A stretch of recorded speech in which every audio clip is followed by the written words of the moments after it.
দর্শকবৃন্দ, গতকাল ওসমান হাদি গুলি করেছে অজ্ঞাত সন্ত্রাসীরা, যারা দেশকে একটি অরাজ্যকর নৈরাজ্যকর সৃষ্টিকারী দেশ হিসেবে ভবিষ্যৎ করতে চায়, যারা বাংলাদেশের স্বাধীনতা সার্বভৌমত্বকে অস্বীকার করে, ফাঁসিবাদ আওয়ামীদের দোষর, যারা চাঁদাবাজি সন্ত্রাসী করে তাদের সংগঠন পরিচালনা করে, সে সমস্ত ভাইরা আমাদের ভাই জুলাই যোদ্ধা ওসমান হাদিকে গলায় করে পালিয়ে গেছে।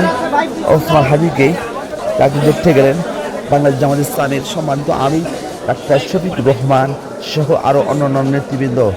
আসুন আমরা আগামী দিনে বাংলাদেশ গঠনে সন্ত্রাস, নৈরাজ্যবাদ, চাঁদাবাজ, জঙ্গিবাদ, দখলবাদ মুক্ত করতে আসুন আমরা সত্য ন্যায়ের পক্ষে ইনসাফি সমাজ গঠনে আমরা যারা যে দল সন্ত্রাস করে না, চাঁদাবাজি করে না, তাদেরকে সমর্থন জানিয়ে দেব ইনশাআল্লাহ।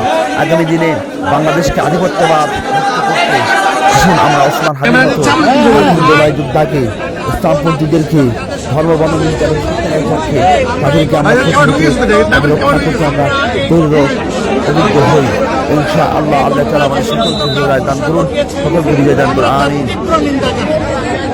আমরা চাই অবিলম্বে কাপুরুষদেরকে খুঁজে বের করে শাস্তির আওতায় আনা হোক। একটা কথা মেসেজ ভেরি ক্লিয়ার, এই জাতির কোনো গুলিকে পরোয়া করবে না ইনশাআল্লাহ।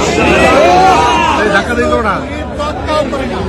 কেউ যদি আবার নতুন করে ফ্যাসিজম বা সন্ত্রাসের রাজত্ব বাংলাদেশে কায়েম করতে চায়, তাহলে খুব দেরি হবে না, যথাযথ জবাব পেয়ে যাবে দেবে এবং কাউকে এই ধরনের নোংরামি করার সুযোগ দেওয়া হবে না। বাংলাদেশের মাটি কারো বাপদাদার জমিদারি না, 11 কোটি মানুষের সম্পদ। এই সম্পদ পাহারা দেওয়ার দায়িত্ব আমাদের সকলের। আমরা সেই পাহারাদারি করবো ইনশাআল্লাহ। আমরা এই সমস্ত হত্যা চেষ্টা যারা চালিয়েছে তাদেরকে অবিলম্বে খুঁজে বের করে শাস্তির আওতায় আনার জন্য সরকারের প্রতি আহ্বান জানাচ্ছি।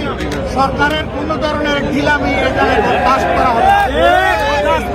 সরকার যেন এই ব্যাপারে তৎপর থেকে নিজেদের দায়িত্ব পালন করতে পারে, আমরা তা দেখতে চাই।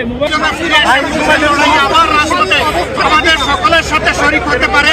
আল্লাহ তাআলার দরবারে